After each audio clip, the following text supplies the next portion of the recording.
Halo guys, balik lagi di channel Mikir Santai. Di video kali ini kita bakal ngobrol soal sesuatu yang sering banget muncul dalam kehidupan kita. Bahkan di politik, pernah nggak kalian dengar orang ngomong, "Oh, gara-gara ini jadinya begitu." Tapi pas kita pikir-pikir, sebenarnya nggak ada hubungan langsung. Itu kesalahan logika yang namanya non causa pro causa. Tenang, kita bakal bahas ini pelan-pelan, dijamin kalian paham kok. Karena kesalahan kayak gini ternyata sering banget kita temui, apalagi dalam politik.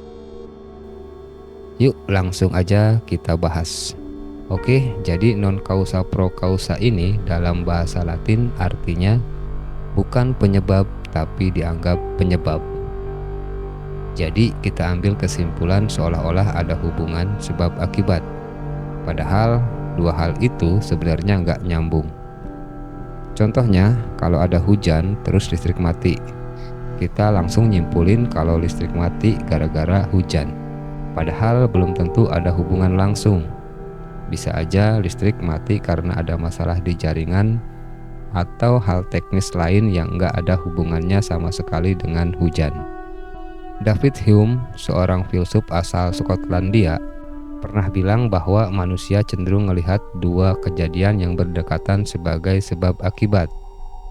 Padahal mungkin cuma kebetulan. Nah, ini yang bisa bikin kita gampang salah tangkap penyebab. Hume ngajarin kita kalau kita perlu bukti kuat sebelum menyimpulkan hubungan sebab akibat. Jangan karena terlihat berhubungan, langsung kita anggap itu satu penyebab yang lain.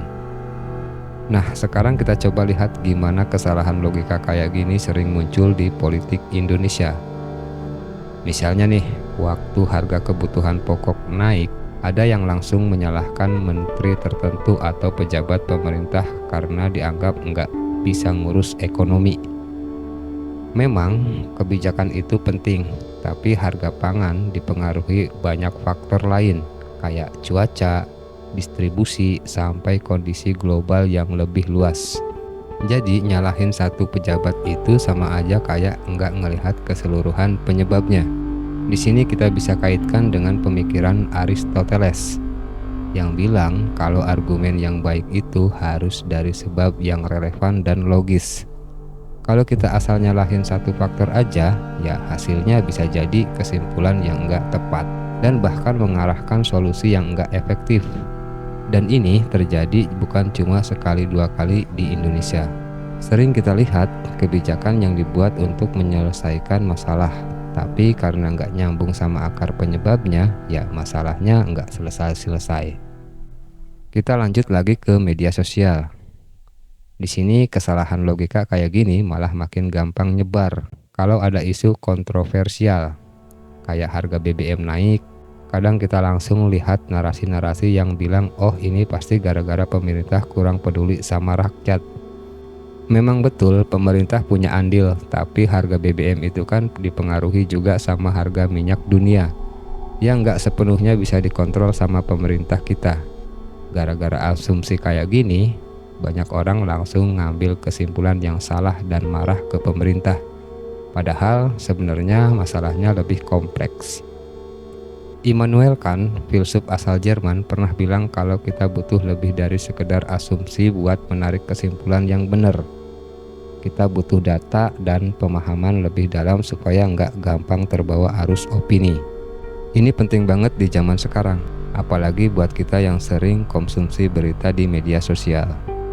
Selain di politik, kesalahan non causa pro causa ini sering muncul di kehidupan sehari-hari juga.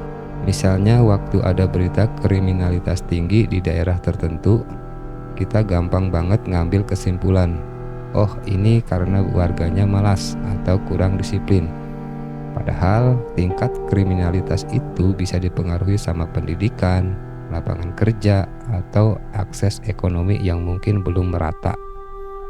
Kata Spinoza, filsuf dari Belanda, untuk benar-benar paham sesuatu, kita harus lihat dari keseluruhan konteks, bukan cuma kelihatan di permukaan aja.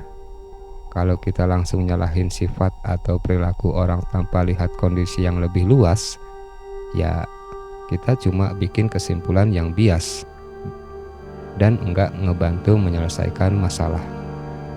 Nah, jadi kenapa sih kita perlu hati-hati banget sama kesalahan logika ini? Karena kalau terus-terusan terjadi, kita malah gampang termakan asumsi yang nggak benar dan bikin keputusan yang nggak tepat.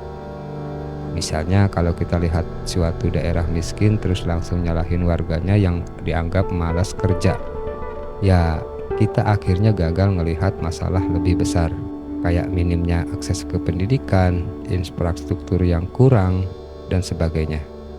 Akhirnya kebijakan yang dibuat malah nggak tepat sasaran. Oke, jadi gimana caranya supaya kita nggak gampang terjebak di kesalahan logika ini? Gue ada beberapa tips yang simple banget. Pertama, pahami konteks dengan baik.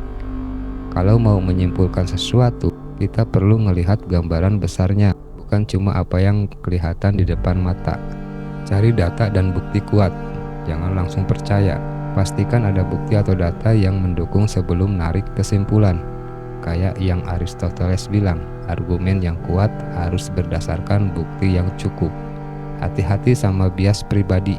Kadang kita gampang percaya sama argumen yang cocok sama pemikiran kita. Jadi pastiin juga buat lihat dari sudut pandang lain.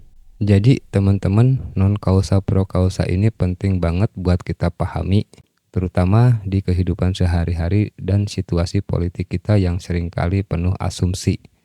Kalau kita mau jadi masyarakat yang lebih kritis, ya kita harus mulai dari diri sendiri buat nggak gampang menyalahkan tanpa bukti. Kalau kalian suka konten kayak gini, jangan lupa like, subscribe, dan komen ya, biar kalian nggak ketinggalan video berikutnya. Terima kasih sudah menonton, tetap kritis dan sampai ketemu di video berikutnya.